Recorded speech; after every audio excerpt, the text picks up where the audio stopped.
네, 안녕하세요. 레이싱 드론 아나토미의 하상욱 대표입니다. 네. 오늘 좀 이게 드론 그러면 이렇게 좀 어렵게 생각하시는데 또 거기다가 레이싱 드론 그러면 또 더 어렵게 생각을 하시거든요. 그런데 사실 이게 사실 오락 분야입니다. 오락 분야.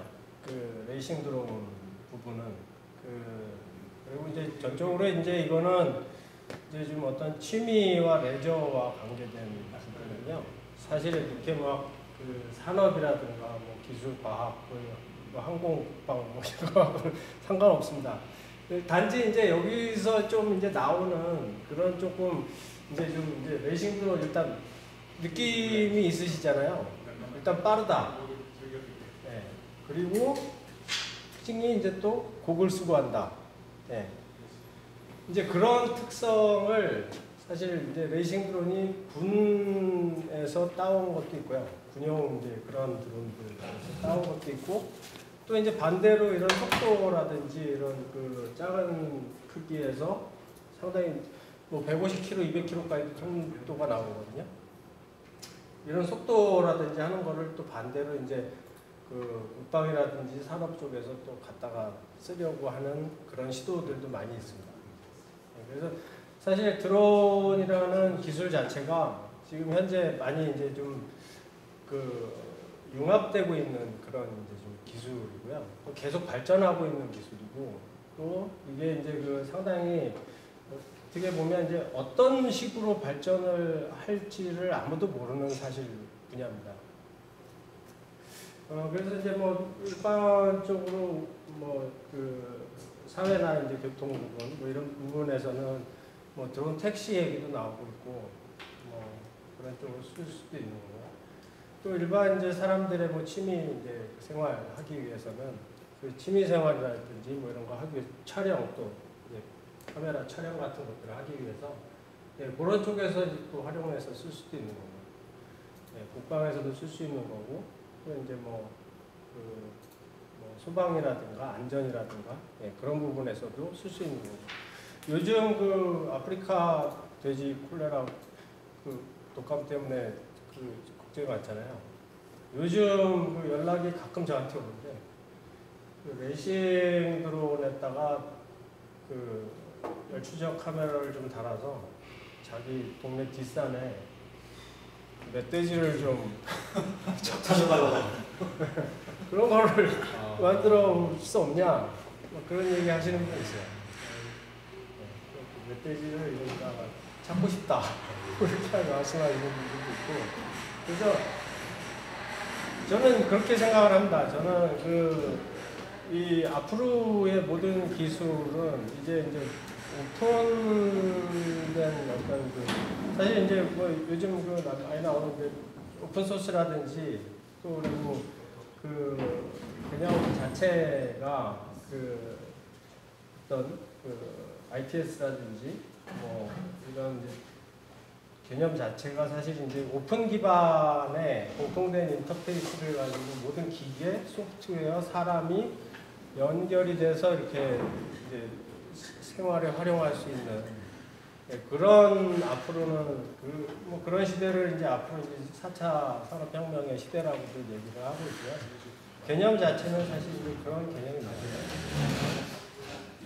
이제 거기에 AI, 인텔리전스, AI 같은 것들이 이제 들어가고 하겠죠. 그래서 이 드론 부분에도 AI 부분이 들어가고도 있고요. 실제적으로 레이싱 드론에도 그런 이제 FC에 AI가 들어와서 AI가 자동으로 이제 PID 튜닝 같은 걸 하고 그런 이제 펌웨어 같은 것들이 출시가 되고 있고, 그런 개념들이 나오고 있습니다.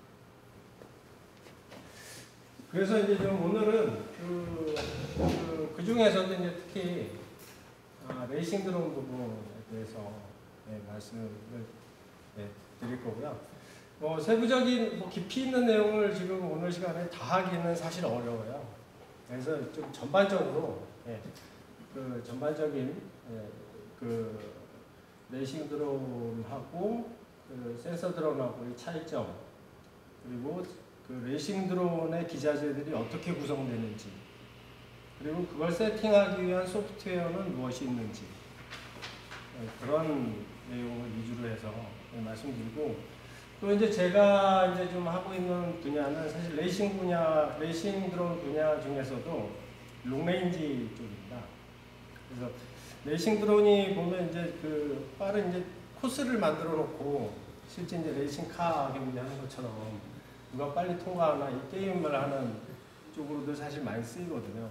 근데 이제 그런 용도로도 쓰이지만 또 한편으로 이제 프리스타일이라고 해서 그 사진이라든지 어떤 영상 같은 거를 보다 이제 좀 다이나믹하고 좀 활동적으로 이제 찍기 위해서 이런 레이싱 드론 이용하는 분야가 이제 프리스타일이고요. 또 하나의 분야가 있는데 사실 그 분야는 사실 잘들 모르세요. 또 하나는 롱레인지입니다.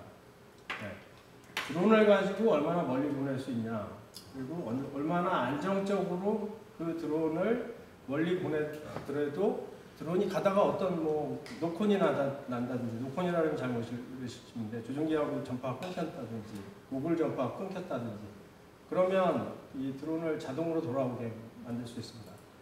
매빅처럼.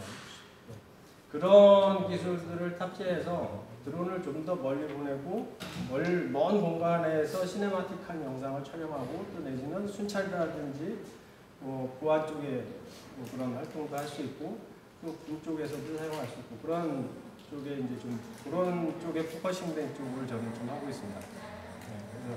그래서 지금 이제 그런 부분에 대해서도 좀 말씀을 드리고 그렇게 진행을 하는 예정입니다. 중간중간에 뭐 궁금하신 거 있으면 질문을. 예. 질문 해주십니다. 이제 사실 이제 맨 처음에 그 레이싱 드론을 이제 시작하기 전에 레이싱 드론하고 센서 드론이 뭐가 틀린지에 대해서 일단은 좀 알고 계시는 게 좋을 것 같아요. 그래서 궁금한데, 일단은 그 센서 드론하고 가장 큰 틀린 점은 그 고글을 사용한다는 겁니다. 물론 센서 드론도 고글을 사용을 하는데요. 근데 지금 보시는 것처럼 여기 이제 매빅이거든요. 매빅용 고글도 있습니다. 매빅을 센서 드론이라고 하는데, 매빅용 드론인데 이게 레이싱 드론하고 좀 틀린 점은, 레이싱 드론은 어떤 레이싱 드론이든지 다 쓸 수 있습니다. 레이싱 드론용 고글은. 아날로그 드론도 있고 DJI에서 나온 또 디지털 그 고글도 있습니다. 근데 지금 디지털 고글은 DJI에서밖에 아직 안 나왔고요. 근데 이제 DJI에서 나온 이 그 센서용 고글, 그리고 또 DJI 말고 뭐 샤오미라든지 뭐 이런 데서 나온 고글이 있습니다. 근데 이제 그런 고글들은 반드시 자신의 회사의 기체에만 사용을 하실 수 있다는 거죠. 그런 단점이 있습니다. 그래서 주파수는 똑같이 2.4기가나 5.8기가를 사용하는데, 그 주파수를 사용하더라도 나름대로의 이제 주파수를 주고받는 어떤 뭐 규약이 있겠죠. 프로토콜이 있겠죠. 그래서 그 프로토콜 규약이 오픈되어 있질 않아서 다른 이제 그 드론 그 고글들은 그 주파수를 받아서 볼 수가 없다라는 차이점이 있습니다. 그리고 이제 또 하나는 큰 점은 이 센서용 드론들은 짐벌을 달고 있습니다. 카메라에. 짐벌이라고 하는 거는 기체가 이렇게 흔들려도 항상 이 카메라가 수평을 잡아주는 거거든요. 그래서 이제 영상 같은 거를 찍을 때 좀 안정적으로 찍게 이렇게 만들어주는 겁니다. 근데 이제 그게 장점도 있고 단점도 있습니다. 장점은 이제 안정적으로 흔들림 없는 영상을 찍을 수 있다는 건데요. 그 단점은 다이나믹한 영상이 안 나온다는 겁니다. 그러니까 우리 전투기 전투씬 같은 것들, 공중전 이런 씬을 그 영화에서 촬영하고 싶은데 저런 안정적인 고글 갖고 찍으면 안 나오거든요. 실제 전투기가 날아가는 것처럼 찍으려면 레이싱 드론을 갖고 찍어야 돼요. 그러면 레이싱 드론은 보시면 이게 밑에가 레이싱 드론용 고글인데요. 지금 이 사람이 쓰고 있는 게 이제 패시아 고글인데요. 가장 많이 쓰고 있는 그 국내 이제 그 국내뿐만 아니라 이제 전 세계적으로 제 그 드론 레이싱 하시는 분들이 가장 많이 쓰는 고글이 패시아입니다. 미국에서 만든. 패시아이고요. 성능이 꽤 괜찮고, 근데 단점은 이제 얘가 미국 애들 얼굴형에다가 맞춰놔갖고 우리나라 사람 있으면 이게 빛이 막 다 밑으로 새들어와요. 코가 이게 높아. 그리고 광대뼈가 눌려가지고 외국 애들 얼굴에 맞춰놔가지고 이게 좀 착용감이 안 좋습니다. 착용감이 안 좋고, 또 하나는 패시악은 레이싱 경기 전용으로 만들었습니다. 그래서 그 위아래 각이 큽니다. 화면이 4:3 화면입니다. 요즘 이제 16:9 화면이 아니고 4:3 화면. 그에 반면에 이제 다른 구글들도 많이 나오는데요. 이제 저는 이제 패시악도 쓰고 이것도 쓰는데 이신에서 나오는 이제 조국에서 나오는 이신에서 나오는 EV200이라는 구글이 있습니다. 이 구글 같은 경우에는 16:9도 지원을 하고 이제 얼굴형이 동양인 얼굴형에 맞춰 나와서 착용감이 좀 편하다는 특징이 있습니다. 그렇고 요게 이제 요번에 DJI에서 나온 그 HD 구글인데요. 디지털 구글입니다. 그래서 요거는 이제 그 다른 구글들은 지금까지 다 아날로그 수신 방식이었습니다. 그래서 전파가 좀 안 좋아지거나 그러면 지직거리고 이제 좀 영상 자체가 그렇게 깨끗하지 못했는데 지금 이제 DJI에서 지난달에 이제 HD 구글을 출시를 하면서 영상 자체가 이제 그 우리 디지털 TV 보듯이 물론 그 정도 슈퍼 HD 화면 안 나옵니다. 1080 픽셀 정도의 그런 HD 영상이 나오거든요. HD 영상의 화면을 볼 수는 있습니다. 근데 디지털과 아날로그의 장단점이 있어요. 그러니까 디지털은 영상이 오다가 전파가 끊긴다든지 데이터를 제대로 수신하지 못하면 화면이 정지 상태거든요. 그게 사실 이렇게 이제 조정을 하다 보면 더 당황스러울 때가 있습니다. 정지된 영상을 보고 있으면 이게 당황스러워. 근데 아날로그는 전파 끊어지면 지직거리고 화면이 지직거리고 안 나오거든요. 그러니까 그걸 이제 감지하는 게 좀 차이가 있습니다. 그런 부분의 개선 사항이 필요할 거는 같고요. 지금 이제 HD 구글은 사실 이번에 처음 나온 거고 지금 이제 그 시장에서 상당히 좀 호불호가 많이 갈리고 있고 버전 1이기 때문에 단점에 대한 문제가 좀 많이 나오고 있습니다.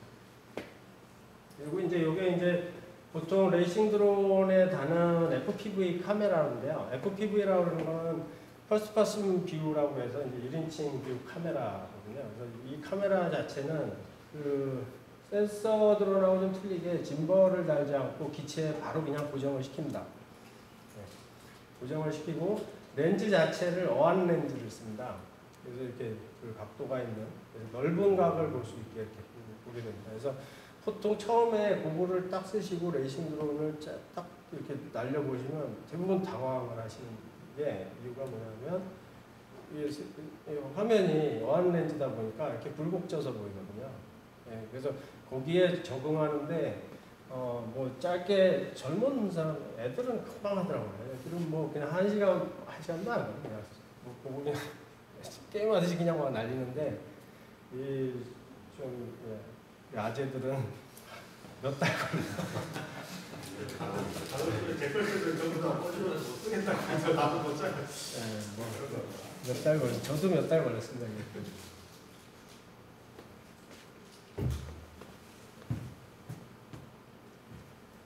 다음은 이제 조종기인데요. 조종기는 보통 이제 그 지금 가장 대중적으로 많이 쓰이는 조종기를 제가 이렇게 들고 보여드리는 겁니다. 이게 이제 그 프리스카이사의 이제 그 대만 회사인데요. 프리스카이에서 만든 타라니스라는 조종기를 현재 가장 많이 쓰고 있는 조종기입니다. 이게 이제 일반적으로 가장 많이 쓰고요. 선수들은 후타바 씁니다. 후타바가 가장 레이턴시가 작기 때문에 조종기 레이턴시가 좋고, 그리고 스틱의 짐벌 감도가 상당히 좋습니다.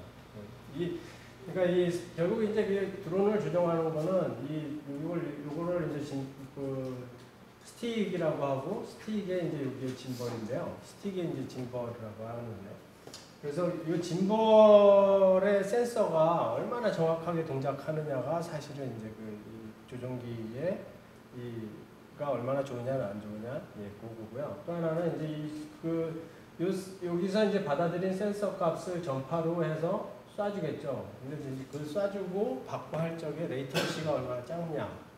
그게 이제 큰 차이가 있습니다.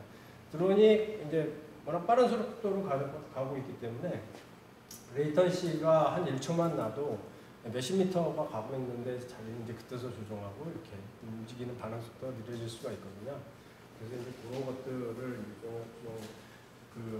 줄여 나가기 위해서 지금 계속 좀 이제 조종기 만드는 회사들이 그걸 하고 있고, 이제 주파수 자체는 사실 합법적으로 쓰는 거는 2.4기가하고 5.8기가를 쓰게끔 돼 있습니다. 가끔 이제 이제 신고를 하고 개인 무선 통신 뭐라 그러죠? 무선 아마추어 무선 통신 이제 그거를 신고를 하면 이제 그 밑에 주파수를 쓸 수도 있거든요. 이제 이런 건 다 아시겠지만 밑으로 가면 이제 장파고요. 이제 장파가 멀리 갑니다. 장파가 멀리 가고 단파는 빠르죠. 그래서 이제 우리 와이파이 같은 건 이제 초단파를 쓰고 있는데 그 단파 자체는 이제 빠르고 데이터 유실이 적기 때문에 그래서 이제 단파를 쓰고 있는데 단파의 장점은 멀리 못 간다는 단점이 있거든요. 그래서 이제 지금 근데 우리가 이제 레이싱 드론에서 쓰고 있는 그 주파수는 2.4기가하고 5.8기가 그 중에서도 이제 2.4기가를 대부분 쓰고 있습니다. 그리고 이제 롱레인지 부분에서는 900메가를 쓰고 있습니다. 900MHz를 쓰는 거가 이제 미국하고 유럽하고 다 합법적입니다. 그 주파수 대역이 RC 동호인들을 위해서 그냥 일반 사람들이 쓸 수 있는 그 주파수로다가 허용이 되어 있는데요. 우리나라만 그게 허용이 안 되어 있습니다. 우리나라 지금 어떻게 보면 900메가를 쓰면 불법입니다. 근데 이제 900메가 자체가 지금 어디로 할당이 됐느냐면 옛날에 집에서 쓰는 무선 전화기 있잖아요. 그게 이제 900MHz짜리입니다. 그 주파수 사실 안 쓰고 있는 주파수여서 지금 이제 그거를 쓰고는 있는데 우리나라 좀 그런 부분 많이 늦어요. 그것도 이제 조만간에 오픈은 될 겁니다. 지금 전 세계적으로 다 지금 쓰고 있는 거기 때문에. 예전에 쓰던 70메가 때나 이런 쪽은 안 쓰나요? 네, 거기는 이제 이제 좀 아마추어 무선 통신 하시는 분들, 그런 분들이나 아니면 등록하고 하든지 아니면 이제 몰래 하든지 이렇게. 그쪽에 제품도 없나 보네요. 나온 제품도 900메가. 외국에서 나오는 건 있습니다. 네, 외국에서 그래서 이제 저희 RC 동호 분들은 직구를 해서 가져와서 쓰거든요. 근데 사실 이제 그 불법이죠.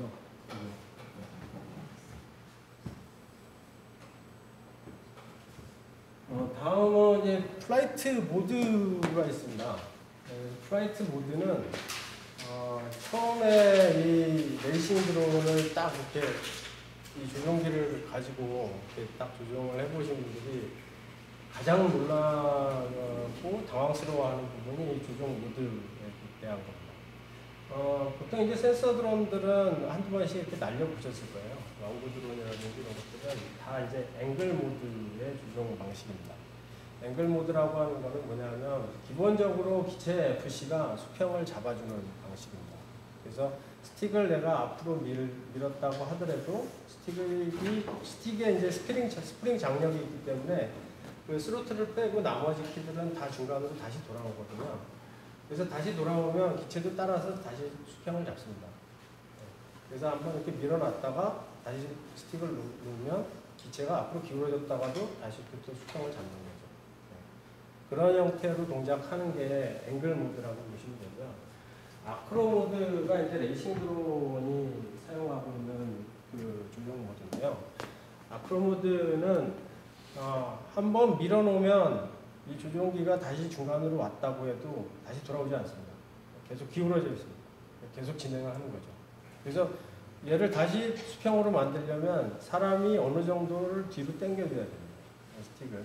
그리고 기체 마찬가지로 롤키를 쳐서 옆으로 조금 기울어졌다고 하면 그 앵글 모드에서는 다시 원상태로 돌아오거든요. 근데 아크로 모드에서는 원상태로 안 돌아옵니다. 그냥 이쪽으로 기울어져 있는 상태에서 그냥 옆으로 가죠. 그러면 다시 우측으로 롤키를 쳐서 얘를 수평을 잡아줘야 돼요. 그러니까 수평 잡는 일을 사람이 해야 된다는 거예요. 왜 그렇게 하느냐 하면 그 레이싱 드론은 360도 뒤집어지고 뭐 아크로바틱한 진짜 비행을 하거든요. 그래서 기계 FC가 그 조종에 간섭을 하면 안 됩니다. 네, 간섭을 하게 되면 조종 자체가 부드러워지지 못하고 360도 도는 게 장애가 생기기 때문에 그래서 앵글 모드를 안 쓰는 겁니다. 순전히 사람의 힘으로 모든 중심을 잡고 다 자기가 조종을 해야 되는 겁니다. 그래서 이제 사실 그 부분이 사실 제일 어렵습니다. 사실 이제 저도 그 레이싱 드론을 처음 시작할 적에 가장 어려웠던 부분이 조종이었습니다. 조종. 네. 그 사실 이제 기체를 한번 조립을 해보신 분들은 뭐 아시겠지만 한번 조립해 보면 크게 이게 뭐 부품도 많이 들어가는 것도 아니고 네, 조립 자체가 또 요즘은 다 이제 통합보드로 나왔고 FC, ESC 뭐 이런 게 다 통합보드로 나와서 그냥 스위치만 뜯게 꼽으면 조립 끝이거든요. 모터만 달면 모터만 하나만 납땜 예전엔 다 납땜해서 해야 되는데 요새는 모터만 납땜하면 다 조립이 되거든요. 그래서 그 조립이 상당히 쉬워졌어요. 근데 제일 어려운 부분은 뭐냐면 비행입니다. 비행. 이제 레이싱 드론 가지고 비행을 할 수 있느냐 그러니까 사실 이제 가장 큰 부분이죠. 그래서 이것도 이제 그 젊은 애들은 뭐 한 일주일 하면 난리더라고요. 아재들은 한 2달 걸려요. 2달이 날릴 수 있는 정도가 아니고 그냥 띄워서 겨우 이제 슬슬 날릴 정도. 여기 계신 분들은 비행을 다 해보셨으니까 아직도 절반 줄지 않을까. 그럼 이 아크로 모드 쓰시면 스프링의 장력을 엄청 풀어놔야 되겠네요. 그러니까 그거는 이제 좀 이제 자기의 이제 그 느낌에 따라서 이제 조정하는데요. 네, 그렇게 뭐 장비를 조정하지는 않습니다. 네, 큰 차이는 있죠.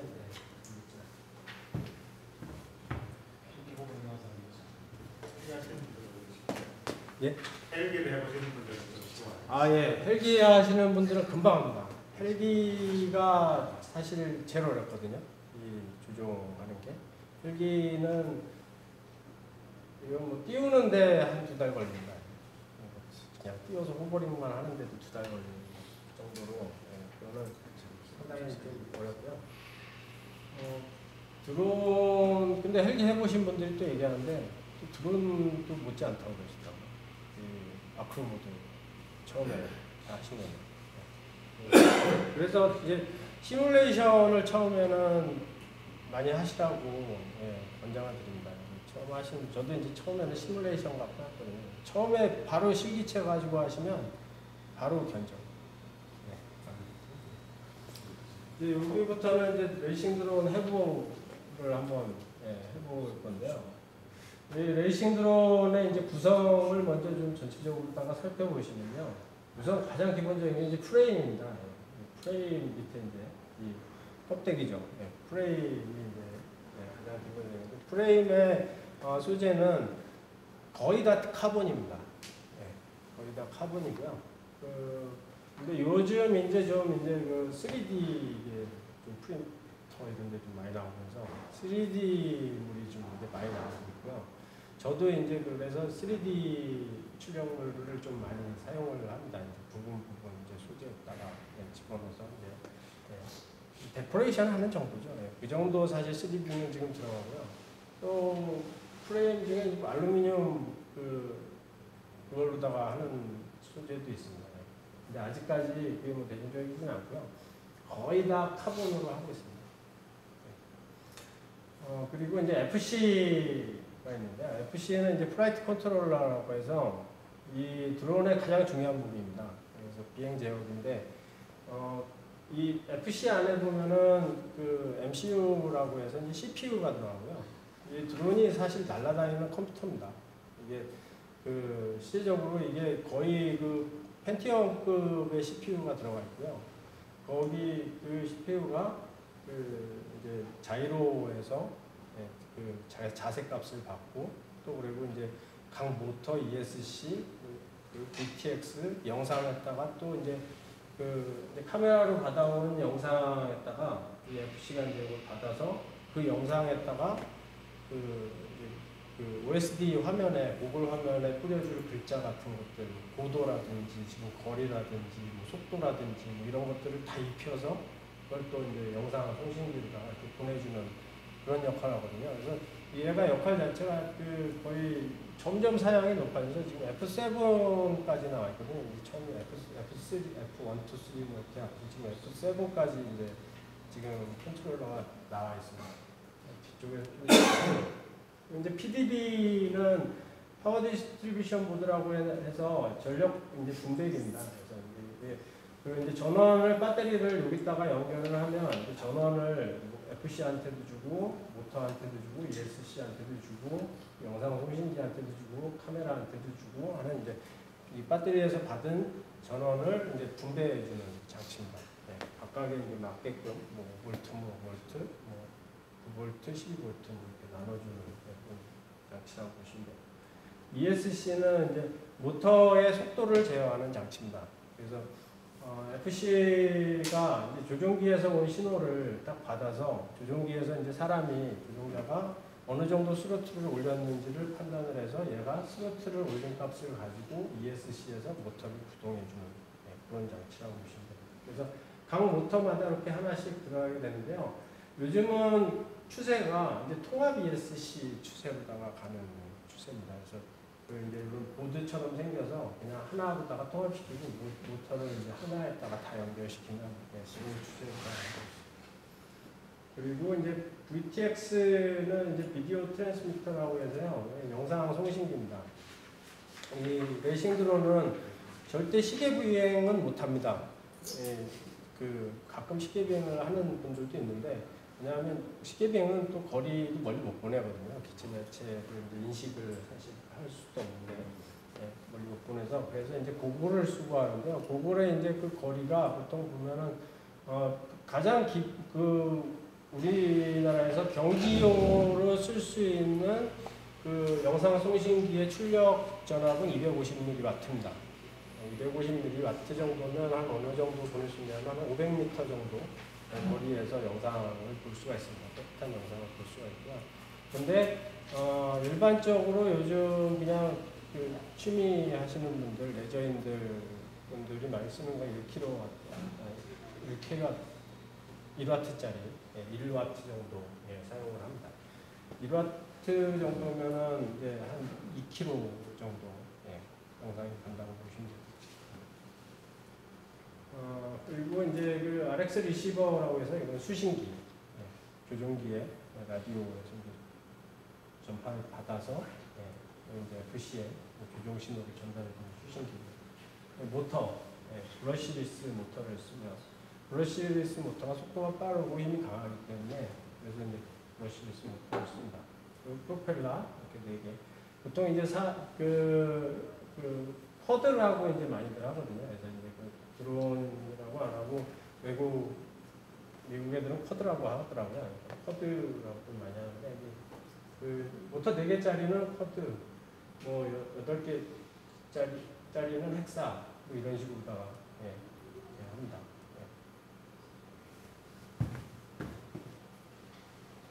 차이가 좀 있나요? 이게 모터가 많아질수록 그 기체가 안정적이어집니다. 그리고 4개짜리 모터 4개를 쓰는 드론은 모터 하나가 만약에 고장이 나면 그대로 추락이거든요. 근데 6개나 8개는 그대로 추락은 아니고 떠 있을 수는 있습니다. 8개는 비행도 가능하고 6개는 이제 돌면서 이제 착륙은 가능하죠.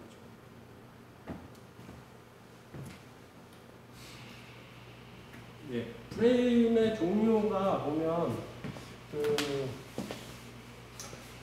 미니우프가 있고 롱레인지용 프레임이 있고 레이싱용 프레임이 있습니다. 크게 보면. 그래서 미니우프 같은 경우는 3인치나 2인치 드론을 미니우프라고 얘기를 합니다. 일반 이제 왕구나 센서 드론하고 이제 좀 틀린 점은 FPV 이제 카메라를 사용을 해서 우리가 이제 그 고글을 가지고 비행할 수 있는 그런 때문에 이제 미니 후프라고 얘기를 하고요. 미니 후프 가지고 이제 주로 사용하는 용도는 그런 실내 촬영, 실내 이제 건축물의 실내 촬영이라든지 좁은 공간에서 촬영 용도로 많이 사용합니다.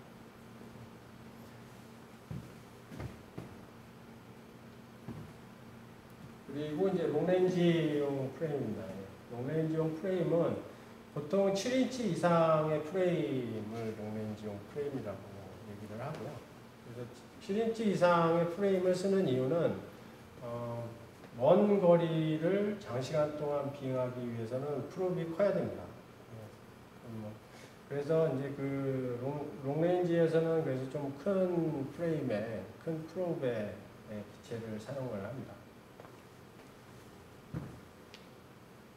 그리고 이제 레이싱 쪽의 프레임입니다. 레이싱 프레임은 가장 많이 쓰는 게 5인치 프레임이고요. 국내에서 뭐 아스트로 X하고 XB 그렇게 두 회사가 가장 유명하고요. 전 세계적으로도 유명합니다. 근데 요새 이제 중국이 워낙 그 프레임도 요새는 퀄리티가 좀 많이 높아져가지고요. 좀 한국 좀 업체들이 좀 보수를 하고 있는 그런 상황입니다. 뭐 들으시다가 바로 궁금하신 거는 질문 주세요. 프레임에 무슨 기술이 들어가 있는 거예요? 카본인데요. 카본이 얼마나 이제 재질이 좋으냐. 카본을 만드는 이제 퀄리티 자체가 그 전에는 이제 일제가 가장 좋고요. 일본이 카본 잘 만들잖아요. 낚시 때문에. 그래서 일본 일제가 좋고 우리나라도 좋았는데. 중국도 많이 올라와가지고 가격이 이제 거의 반값합니다. 중국제가 싼데 잘 써줘요. 확실히.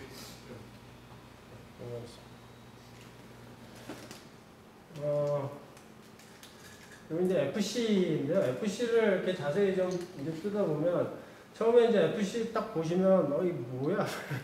이게 좀 복잡해 보이고 그러신데 사실 크게 들어간 부품은 없어요. 이게 이제 여기 보면 ARM CPU가 하나 들어가 있고요. STM32 CPU를 씁니다. 그래서 이제 STM이 보통 이제 산업용하고 통신용 장비에 들어가는 CPU잖아요.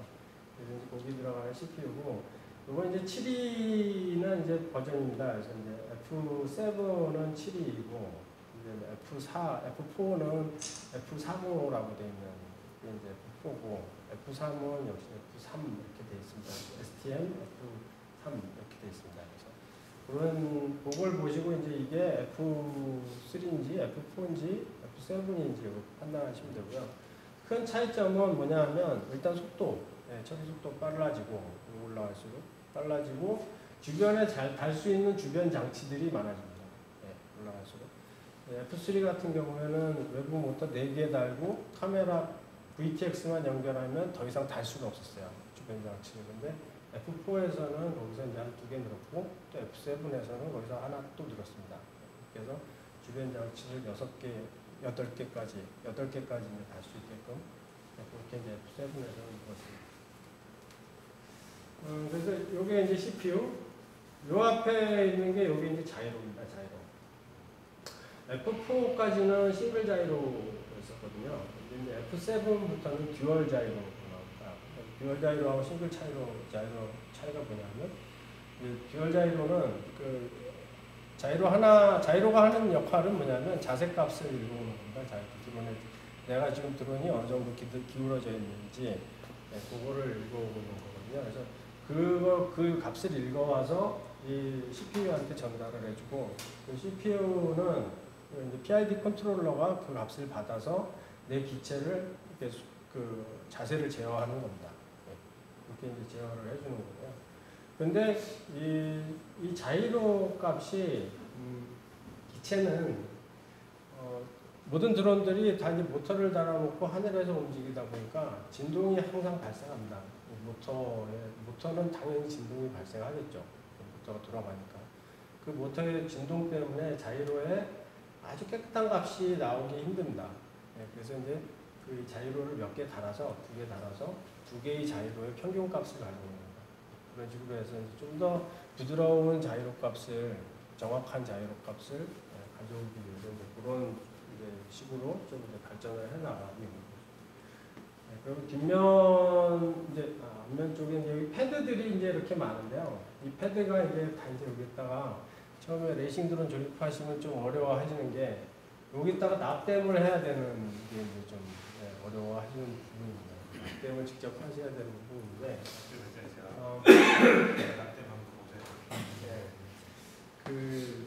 한두 번 해보면 또 금방 하세요.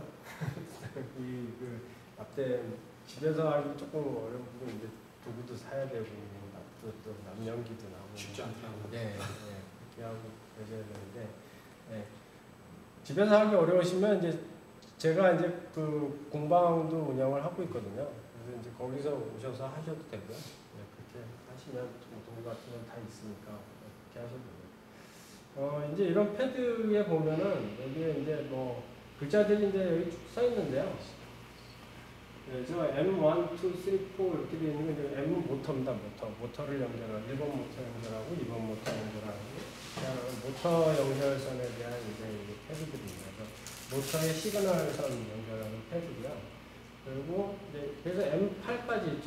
그래서 보면 모터 8개까지 달 수 있는 FC라는 겁니다. 8개의 모터를 달 수 있는 드론을 만들 수 있는 거죠. 그렇게 보시면 되고요. 이게 이제 그 밑에 이제 CUR 이렇게 되어 있는 거는 이제 커런트 현재 그 전류량, 전류량 정보를 가져오는 겁니다. 전류량이 지금 얼마만큼 전류가 들어가고 있는지, 요거를 읽어오는 장치입니다. 보통 이제 그거는 ESC 쪽에서 읽어오든지 아니면은 그 PDB 전력 분배기 쪽에 그 보드에서 이제 저 선을 저기다가 따서 연결을 하라고 그렇게 하는 거고요. B8라고 되어 있는 건 이제 배터리 직접 연결하는 단자입니다. 배터리 직접 여기다가 연결할 수 있는 단자라고 보시면 되고, 캠이라고 되어 있는 게 이제 카메라 연결하라는 얘기고요. 그리고 밑에는 5V 있고, 그라운드, 플러스 마이너스, 5V 선을 여기서 따올 수 있다는 겁니다. 카메라 같은 게 이제 5V 쓰거든요. 그래서 만약에 카메라를 달고 싶으면 카메라 여기다가 연결하고, 카메라의 영상 신호선 여기 연결하고, 그 다음에 5V, 플러스 마이너스 이렇게 연결을 해서 카메라에다가 연결을 하면 동작을 합니다.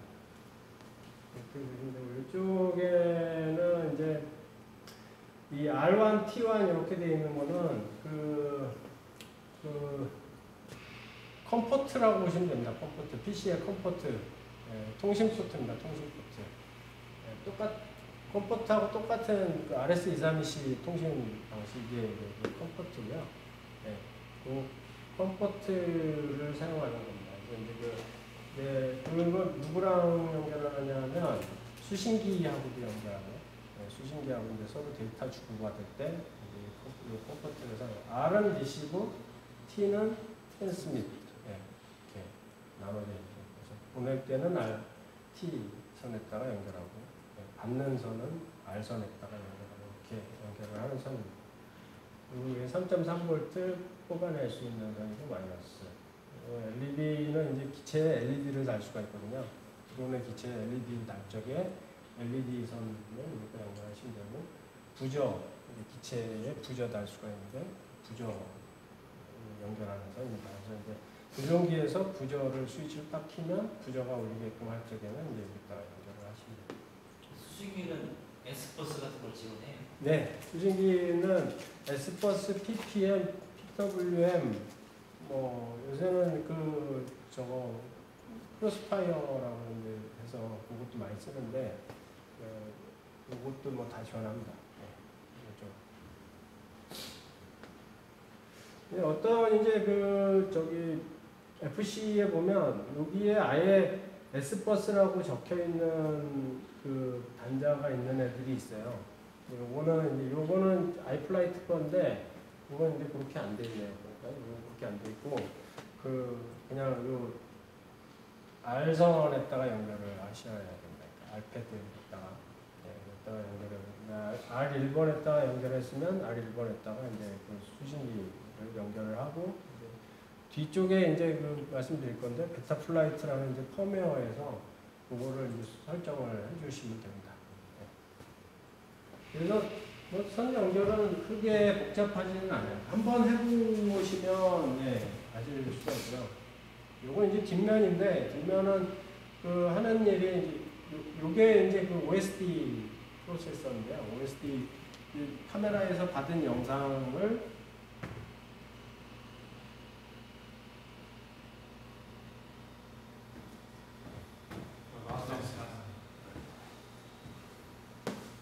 카메라에서 받은 영상을 이 FC에서 받아서 이 OSD 처리기가 그 이제 거기 배터리 남은 잔량이라든지 현재 속도라든지 고도라든지 현재 위치라든지 뭐 이런 GPS 정보라든지 이런 거를 화면에다 이제 입혀주는 글자를 입혀주는 그런 프로세서입니다. 프로세서이고 여기 이런 거는 뭐 이런 거는 뭐 그 용량 센서, 전류 용량 센서 판매하는 그런 것들 가지고 여기 보면은 이제 VTX 이런 플러그들이 있어요. 또 그리고 모터 플러그, ESC 플러그들도 있고 그래서 이제 쉽게 이게 모터 VTX를 여기다가 납땜을 안 해도 그 여기 플러그에다가 그냥 이렇게 단자 이렇게 꼽으면 그냥 조립은 되게는 되어 있습니다. 그래서 예전에 이런 거 다 뭐 납땜하고 그랬는데 요새는 다 그냥 플러그로 이렇게 연결하게끔 되어 있어서 납땜할 거는 이 모터하고 카메라 그리고 이제 수신기 조종기 수신기하고 이제 GPS 달면 GPS 하나 붙여야 되나 그 정도만 납땜을 이제 하시는 겁니다. 기압계가 없었나요?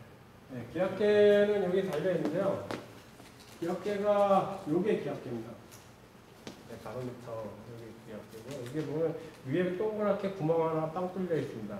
그래서 이제 거기에 공기가 들어가서 그거 가지고 이제 얘가 기압을 측정하는 거예요.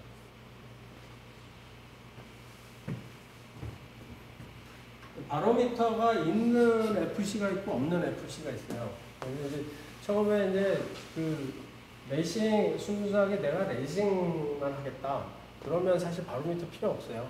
바로미터도 필요 없고 이제 진짜 레이싱 경기하는 사람들은 애들은 뭐 그 GPS 뭐 이런 거 하나도 안 답니다. 그냥 그 OSD도 안 입혀요. 그냥 카메라만 딱 연결해가지고 왜냐하면 최대한 기체를 가볍게 하고 가볍게 해야 되니까. 그래서 뭐 주변장을 아무것도 안 나고 LED만 딱 달고 LED는 이제 경기 규정상 달게 돼 있거든요. 식별해야 되니까 빨간색이니까. 그래서 그것만 딱 달고 그냥 아무런 장치 뭐 이런 것도 안 하고 그냥 빨리만 날리는 거죠. 그렇게 하면은 사실 뭐 납땜할 거는 카메라만 딱 붙이면 됩니다. 모터하고. 이거는 이제 ESC인데요. ESC는 아까도 말씀드렸다시피 모터의 속도를 제어하는 장치거든요. 그래서 요게 이제 그 통합 ESC입니다. 이거는 왼쪽에 보시는 건 통합 ESC, 오른쪽에 보시는 건 개별 ESC입니다. 그래서 통합 ESC는 아까 말씀드렸다시피 모터마다 있던 4개의 개별 ESC를 하나로 통합하는 거예요. 하나로 통합해가지고 여기에서 여기 3개씩 모터 하나당 3개 선이 나오거든요. 그래서 그 3개의 모터를 가지고 3개의 선을 가지고 이제 하나 모터씩 이렇게 분배를 해주는 겁니다. 이거 반열 문제가 좀 있지 않나요? 네, 여기서 열이 많이 납니다. ESC 쪽에서 열이 좀 많이 나죠. 그 통합 ESC가 요즘 많이 좋아졌어요. 그래서 통합 ESC가 거의 뭐 요새 추세입니다. 개별 ESC는 많이들 또 안 쓰시고. 근데 이제 이게 단점이 뭐냐면 뭐 하나 고장 나면 이제 다 갈아야 됩니다. 개별 ESC는 하나 고장 나면 그냥 걔만 하나 바꾸면 됩니다. 통합 ESC는 이거 하나에 한 10만 원 하거든요. 개별 ESC는 하나에 한 2만 원에서 3만 원. 그러니까 이제 개별 ESC가 경제적이긴 하죠.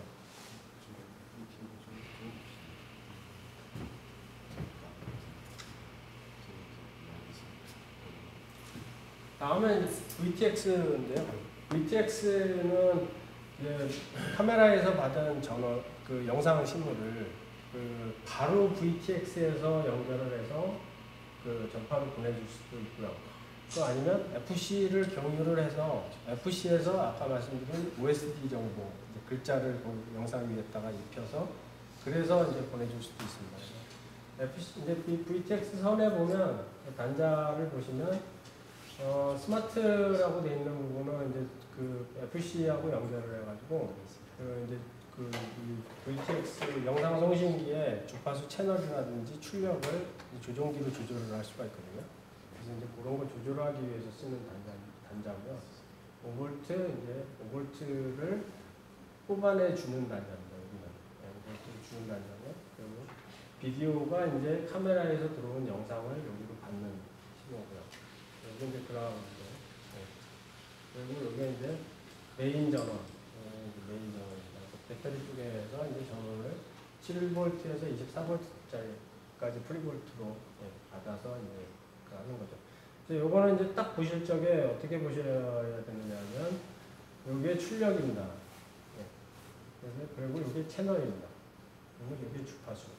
그래서 얘는 5.8GHz의 주파수를 사용을 하고 그 5.8GHz 주파수 때에 40개 채널의 주파수를 선택을 해서 쓸 수가 있는 그 영상 송신기라고 보시면 되고요.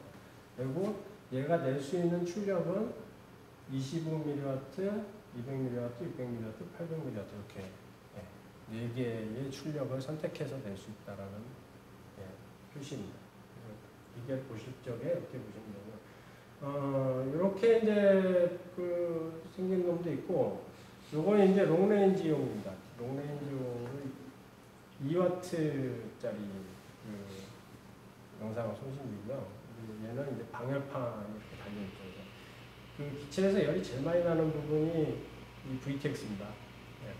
VTX 영상 송신기가 출력이 250mW만 올려도 이게 뜨거워서 못 마십니다. 그래서 이제 상당히 열이 많이 나거든요. 그 영상 송신기 출력이 있기 때문에. 이 영상 송신기 자체에 그래서 방열판이 달려있는 겁니다. 그리고 이제 이거는 이제 LED로 지금 채널, 몇 번 채널하고 몇 번 출력이 어느 정도 되는지 이제 그것까지 이제 보실 수 있는 그런 LED가 달려있는 거죠. 이렇게 보시면 됩니다. 채널은 사용자가 맞추는 건가요? 예. 그 이제 사용자가 자기가 이제 경기를 하게 되면 보통 이제 레이싱 경기할 때는 이제 배정을 해주거든요. 1번 채널, 이제 1번 채널을 써라, 뭐 3번 채널, 그리고 5번 채널, 7번 채널 이렇게. 그 채널은 그러면 국제 표준인가요? 네, 국제 표준인데 유럽하고 미국하고 좀 틀립니다. 유럽하고 미국하고 좀 틀려서 이제 맞춰서 이제 그 해야 되는데 그거를 그 미국에서 사용할 적에는 미국에서 쓰는 그 주파수 테이블을 그 베타플라이트 펌웨어에다가 올려서 거기에서 이제 할당을 하고요. 유럽에서 유럽 VTX 테이블을 거기에 올려서 사용하십니다.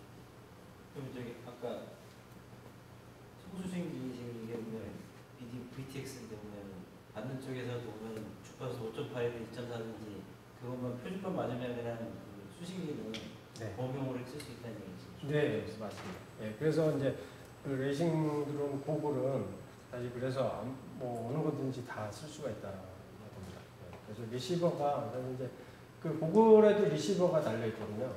그러니까 이제 그 싱글 리시버가 있고 다이버시티 리시버가 있는데 이제 거기 이제 그 리시버 자체가 이제 그 주파수 5.8기가에 들어오는 모든 영역대의 주파수를 다 잡을 수가 있는 겁니다. 그래서 이제 거기에서 테이블 거기에 이제 주파수 채널 설정만 해주면 어느 채널이든지 받아서 볼 수가 있는 거죠.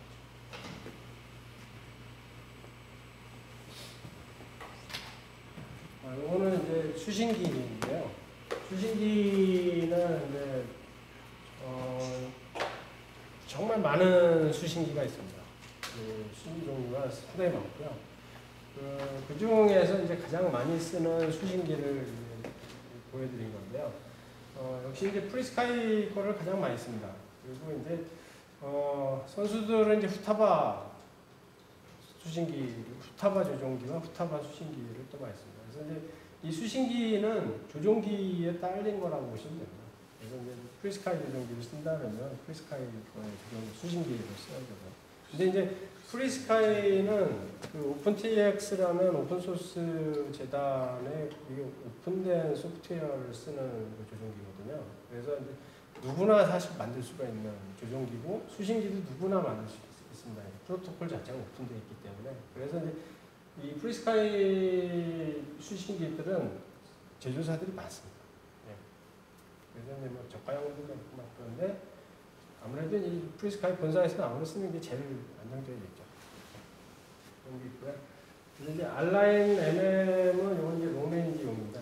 900MHz 수신기고요. 그리고 요거는 이제 그 저기 일반적인 1.4GHz짜리 수신기입니다. 일반 그 RC 비행기, 뭐 드론, 뭐 배, 자동차 다 그 RC 용도로 쓸 적에는 이 수신기를 사용합니다.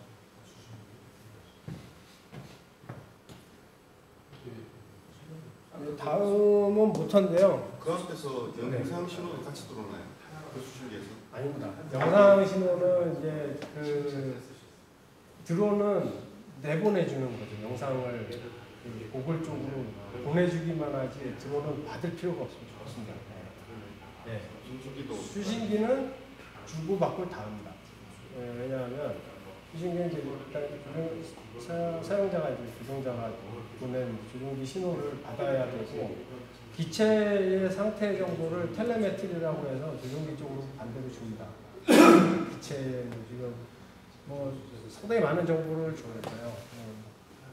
설정하기 나름인데 뭐 모터, 뭐 RPM, 뭐 CPU 온도, 뭐 기체, 뭐 ESC, 뭐 RPM, 뭐 온도, 뭐 설정하기 나름 뭐 수식까지 줄 수 있습니다. 그리고 수신기를 롱레인지에 쓰셨을 때 네. 영상 신호도 롱레인지가 돼야 되는 거잖아요. 예. 영상 신호는 그러니까 그 기체에서 카메라가 받은 신호를 그냥 영상 송신기를 통해서 고글로 보내주는 역할만 하는 겁니다. 그건 기본적으로 레인지가 클까요? 그게 이제 그 아까 말씀드린 출력에 따라서 출력이 높으면 멀리 갑니다.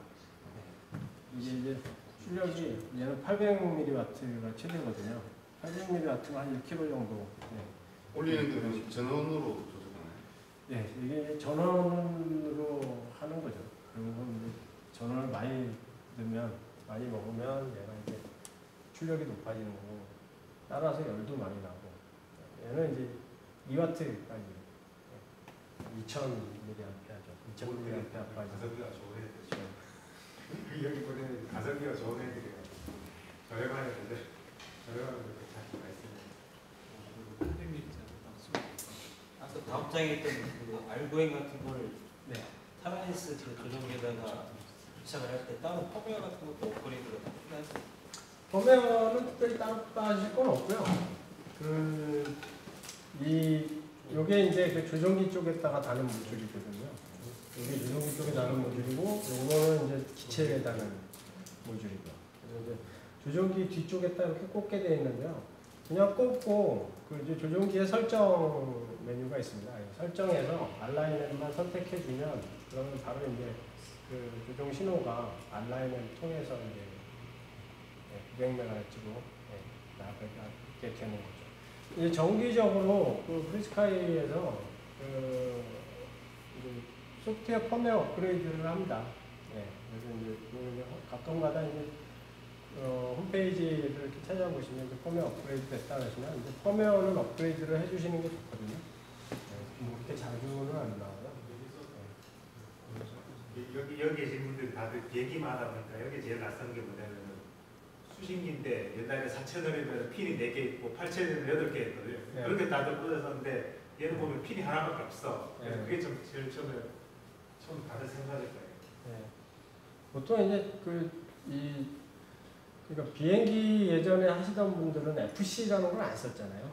FC라는 게 없고 그냥 수신기에 바로 PWM이나 PPM 채널을 뽑아서 거기에서 이제 모터 연결하시고 서버 연결하시고 그러셨잖아요. 근데 이 드론은 완전히 그 개념이 아닙니다.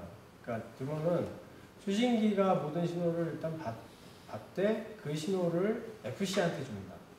그래서 FC가 일단 그 신호를 또 받고 FC가 받아서 그 신호를 이제 서버나 모터나 그런 다른 이제 주변 장치들한테 전달해 주는 거죠.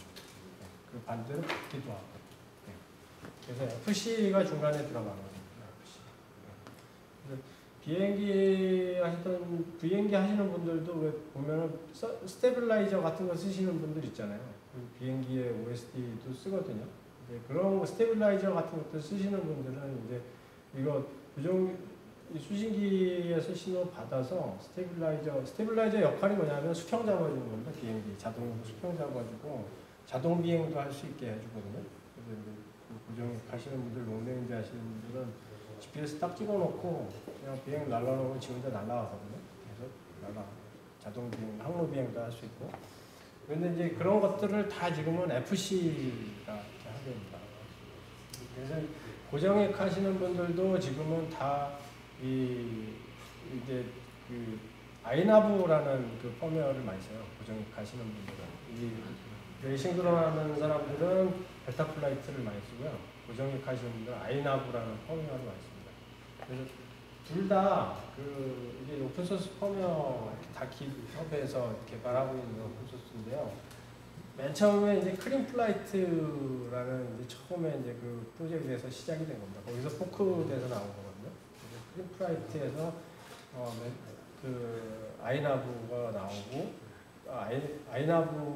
아이나브하고 베타 플라이트 나오고 그 전에 또 베이스 플라이트라고 나왔었습니다. 베이스 플라이트 나왔다가 또 베이스 플라이트에서 베타 플라이트 나오고 베타 플라이트에서 지금 뭐 MU 플라이트, 뭐 버터 플라이트, 뭐 그런 것들 지금 막 나온다 해서 자기들 이제 특성에 맞춰서. 근데 지금 제가 보기에는 이제 베타 플라이트가 사실 가장 앞서 있고요.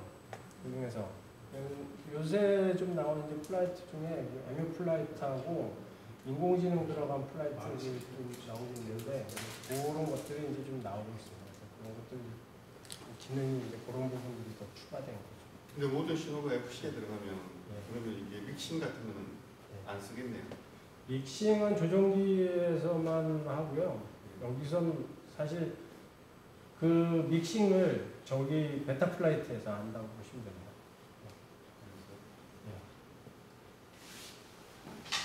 제가 한 번도 안 날려봐서 그냥 혼자 내피셜로 궁금해서 그러는데 플라이트라는 그 프로그램 한번 보셔야 돼요. 이렇게 예를 들어서 레이싱을 막 하다 보면 뭐 특정한 대전 반경이나 이런 것들을 믹싱을 걸면 내가 좀 빨리 지나갈 수 있을 것 같다는 생각이 들거든요. 아닌가? 그건 이제 빠릿빠릿하게 움직이는 설정이잖아요. 그런 설정은 오히려 이제 툴 통해서 안에서 내가 얘는 내가 좀 빨리 움직이고 싶어 이렇게 설정하는 그런 거예요. 그러니까 특정 구간일 때는 빨라지고 아닐 때는 뭐 느려지고. 비행기에서 믹싱 한 번도 안 걸어봤는데 그런 거 있죠. 사실 고정익에서는 믹싱을 쓰시는데요. 베타 플라이트에서는 믹싱 안 씁니다. 제가 안 써요. 아예 안 씁니다. 그리고 나이트에서 믹싱 말고는 그런 거 그리고 이제 모터 부분인데요. 모터는 이제 브러시리스 모터를 사용하고요. 이 모터의 이제 스펙을 보는 것만 사실 아시면 됩니다. 모터 스펙을 보실 적에는 2507하고 슬래시 뭐 1850 이렇게 KV 이렇게 써져 있는 게 이제 모터 스펙인데요. 앞에 네 자리는 모터의 사이즈라고 보시면 됩니다. 그래서 25 두 개씩 끊어 보시면 되는데요. 25mm짜리 스테토 이 모터의 이제 반경이죠. 그 안에 이제 그 모터가 들어가는 그 캔 안에 있는 그 코일 감겨져 있는 스테토의 반경이라고 보시면 되고요.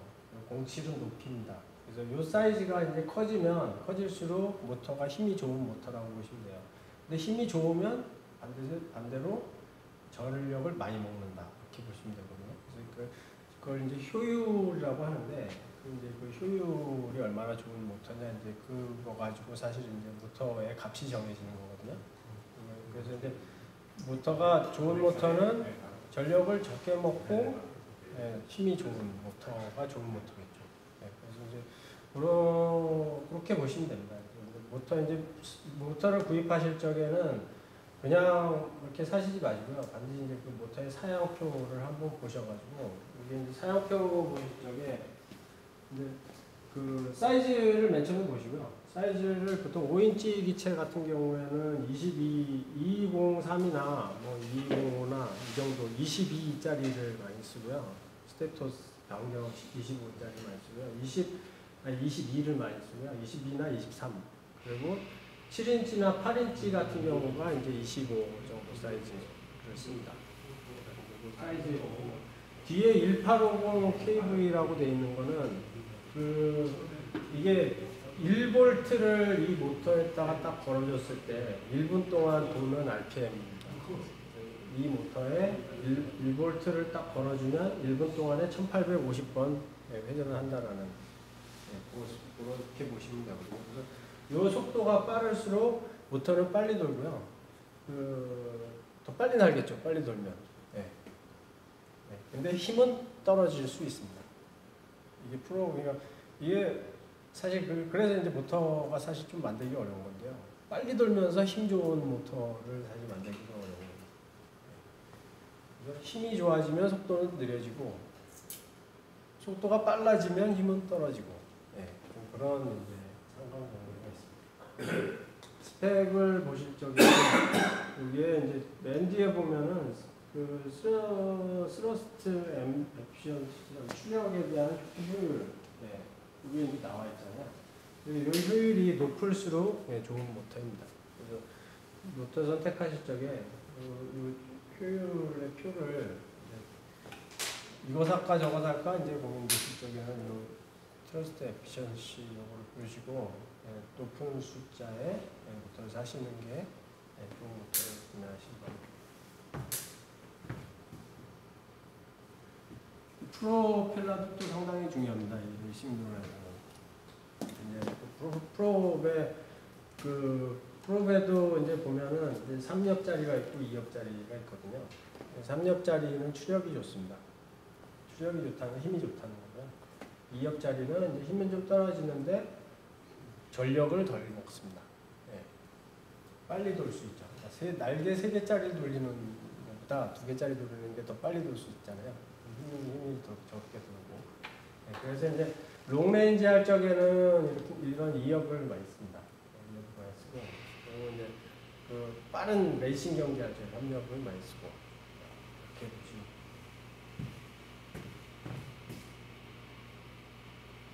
그리고 이제 여기에서 이제 이 오픈소스가 사실 이 드론이 발전하게 된 거는 이 오픈소스의 힘이 되게 큰데요. DJI 같은 센서 드론도 사실 이 크림플라이트에서 파생돼서 독자적으로 자기들이 이제 뛰어떨어져 나가서 상업용 자기네들 이제 상업 드론을 만든 겁니다. 그래서 그 DJI 드론도 사실 펌웨어 자체는 그 크림플라이트 거를 갖다 쓴 거고요. 그런 식으로 보시면 되고요. 이게 다 이제 그 GitHub에서 개발을 하고 있는 펌웨어들인데요. 이제 FC에서 쓰는 펌웨어는 우리가 이제 지금 가장 많이 쓰고 있는 건 베타플라이트입니다. 이 베타플라이트 펌웨어는 여기서는 좀 앉아서 하겠습니다. 베타플라이트라는 이제 그 위키에 들어가 보시면 이제 베타플라이트가 뭔지 이런 거에 대한 설명들이 쭉 있습니다. 여기 이제 동영상도 보면 이제 베타플라이트가 어떻게 이제 진화되어 왔는지 볼 수 있는 동영상이 있고요. 그래서 뭐 여기에서 이제 보시면 이제 지금 현재 베타플라이트가 4.1 버전까지 나와야 있고요. 여기 이제 베타플라이트 자체는 FC에 이제 올라가는 펌웨어이기 때문에 FC에다가 언제든지 이 베타플라이트 펌웨어를 받아서 베타플라이트 컨피규레이터라는 게 있거든요. 이제 그 베타플라이트 컨피그레이터를 통해서 이제 펌웨어를 업그레이드 하시면 됩니다. 베타플라이트 이게 컨피그레이터냐?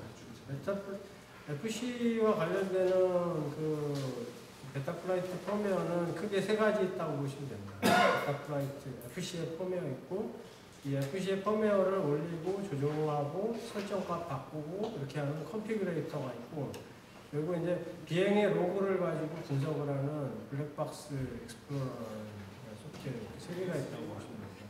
컨피그레이터도 마찬가지로 이제 깃허브에서 이렇게 베타플라이트 컨피그레이터 검색해 보시면 지금 10.65까지 나왔고요. 그 베타플라이트 컨피그레이터를 가지고 이제 실행을 시켜서 그 아까 이제 좀 전에도 저쪽에서 보셨지만 베타플라이트 이제 실행을 시켜서 여기서 베타플라이트를 펌웨어를 업그레이드 한다든지 커넥트해서 셋업을 할 수도 있고요. 커넥트해서 셋업을 하실 수 있습니다. 이렇게 하고 이제 좀 이제 비행에 언제 좀 고수가 되시면 이제 자신의 기체의 그 비행 그 성능이라든가 이런 걸 튜닝을 하고 싶어지는데요. 그 튜닝을 할 적에 이제 반드시 필요한 게 그 베타플라이트 블랙박스 익스플로러라는 거거든요. 블랙박스 익스플로러는 뭐냐면 요즘은 이제 FC 자체에 이제 프레시 메모리가 그냥 탑재가 돼서 나오는 제품들이 요새는 많습니다. 근데 이제 예전에는 이제 그 SD 카드 슬롯이 있어갖고 일단 SD 카드 이렇게 꽂아놓으면 그 이제 비행 로그가 다 거기에 이제 남습니다. 그 자이로 값이라든지 모터의 RPM이라든지 뭐 이런 조종기에서 온 수신값, 뭐 전파 수신된 실제로 수신된 값, 뭐 내보낸 값, 엄청 많은 정보들이 여기에 이제 쌓이게 되거든요. 그래서 이제 그런 정보들을 가지고 이제 분석을 하는 겁니다. 그래서 기체가 기체의 움직임이 이상하다든지 수신된 값이 제대로 동작을 하지 않는다든지 하면 이제 그 블랙박스 익스플로러를 가지고 분석을 하실 때 쓰는 소프트웨어라고 보시면 되죠. 그렇게 보시면 되고요. 그리고 이제 ESC에도 펌웨어가 올라갑니다. 그래서 ESC도 하나의 말하자면 CPU라고 보시면 돼요. 거기에도 이제 CPU가 탑재가 돼 있고, 이제 프로토콜 자체를 디지털을 쓰거든요. FC하고 ESC의 프로토콜을 이제 예전에는 PWM이나 PPM, 뭐 원샷 같은 이제 아날로그 프로토콜을 썼는데, 아날로그 프로토콜 쓸 적에는 사실 CPU가 필요 없죠. 어차피 아날로그 신호 자체를 분석하는 거는 CPU가 들어갈 필요는 없는데, 디지털 신호는 어차피 받아서 인코딩 해야 되는 부분이기 때문에 그래서 CPU가 들어가거든요. 그래서 그 CPU가 들어가기 때문에 그 ESC 자체에도 어떤 펌웨어가 올라가게 되고, 그 펌웨어가 이제 가장 많이 쓰이는 게 BLLE 펌웨어입니다. BLLE S가 있고, 여기 보시면 사진에 이제 보시면 BLLE S가 있고 BLLE 32가 있습니다. 그래서 그 BLLE S는 이제 16비트 그 ESC라고 보시면 되고요. BLE 32는 32비트 ESC라고 보시면 됩니다. 그래서 둘 개가 이제 컨피그레이터가 틀립니다. 그래서 BLE S 쓰실 적에는 BLE 그냥 BLE 컨피그레이터를 쓰시면 되고요. BLE 32비트짜리 ESC를 설정하실 때는 BLE 스위트라는 프로그램을 다운받으셔서 설정하시면 됩니다. BLE 컨피그레이터도 다 위키에 깃허브에서 다 개발한 거고요. 여기에서 이제 다운을 받으시면 됩니다. 그래서 크롬 버전이 있고, 그리고 스탠드얼론 버전도 있거든요. 크롬 버전은 그냥 크롬 저기에서 받으면 되고요. 네, 어디에 앱스토어에서 받으면 되고요. 그리고 스탠드얼론 버전은 여기 릴리즈 눌러보시면 여기에서 이제 버전들이 이렇게 나와있고요. 여기에서 자신의 맞는 OS에 맞는 걸 선택해서 다운로드 받아서 설치를 하시면 돼요. 그러면 32비트짜리는 이제 BLE 스위트라는 프로그램도 마찬가지로 이제 깃허브에 넘어가고요. 여기에서 이제 다운받는 거는 여기도 마찬가지로 이제 경로가 있으니까요. 여기에서 받으셔갖고 설정하시면 됩니다. BLE 이제 S보다 32가 훨씬 모터를 구동시키는 능력이 훨씬 좋거든요. 그래서 이제 어차피 이제 모터 구동시키는 거는 PWM 가지고 이제 구동을 시키는데요. PWM의 주파수가 얼마나 높은 주파수를 쓸 수 있느냐가 이제 사실 모터를 얼마나 빨리 제어할 수 있느냐에 대한 거거든요. 그래서 이제 높아질수록 모터를 이제 부드럽게 빨리 제어할 수 있기 때문에 그래서 이제 비행성은 더 좋아지게 되는 거죠. 그렇게 보시면 됩니다. 그래서 근데 이제 좀 세팅이 조금 어렵습니다. 32하면 조금 세팅 값이 되게 많아가지고 공부할 게 이제 좀 점점 또 많아져요. 그래서 좀 그런 부분이 있는데 어쨌든 그러면서 사실 RC의 재미가 사실 저는 이제 그런 거라고 생각하거든요. 이 RC가 처음에는 그냥 기종하고 날리고 그냥 꿈이 때문에 하는데 이게 하다 보면 공부할 게 정말 많습니다. 전파부터 시작해서 모터, 프로토콜, 항공 역학, 이제 여기 드론 들어가면 또 이제 PID 공부까지 하셔야 됩니다. 베타 플라이트 들어가면 이제 비행 튜닝, 자신의 이제 비행 기체의 이제 비행 성능이 모든 항공기에는 PID 컨트롤러가 다 들어가거든요. 항공기뿐만 아니라 모든 이제 중심을 잡기 위한 기계 스스로 중심을 잡기 위한 제어 장치를 만들기 위해서는 PID 컨트롤러가 다 들어가는데요. 그 PID를 이제 어떻게 내가 튜닝하느냐 또 이제 알려면 PID에 대한 것들은 배워야 되고